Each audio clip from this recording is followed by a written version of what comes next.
Title: अंधेरे में उम्मीद की किरण। कहानी: एक छोटा सा गांव था जहां लोग खेतीबाड़ी करके जीवन यापन करते थे।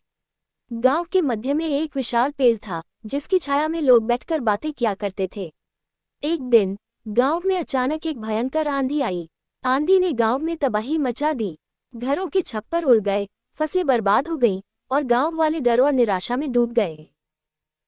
गांव के बुजुर्ग ने सभी को इकट्ठा किया और कहा, हम हार नहीं मानेंगे। हमें एक साथ मिलकर फिर से अपना गांव बनाना है।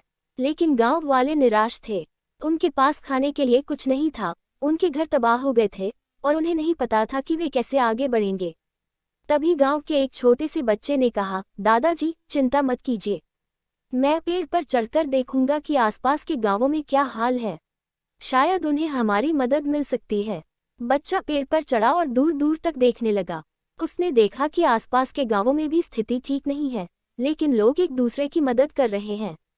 बच्चा वापस आया और गांव वालों को बताया कि आसपास के गांव वाले भी मुसीबत में हैं, लेकिन वे एक दूसरे की मदद कर रहे हैं। उसने कहा, हम भी एक दूसरे की मदद करें, हम मिलकर इस मुसीबत से निकल सकते हैं। गांव वालों को बच्चे की बातों से प्रेरणा मिली। उन्होंने एक दूसरे की मदद करना शुरू किया। जो लोग खाने के लिए असहाय थे, उन्हें खाना दिया गया। जिनके घर तबाह हो गए थे, उन्हें रहने के लिए जगह दी गई। धीरे धीरे करके गांव वाले फिर से अपने पैरों पर खड़े होने लगे। उन्होंने मिलकर अपने घरों को दोबारा बनाया, फसलें बोईं और अपने जीवन को फिर से पटरी पर लाया।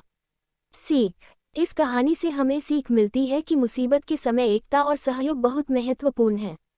जब हम एक दूसरे की मदद करते हैं तो हम किसी भी मुसीबत का सामना कर सकते हैं।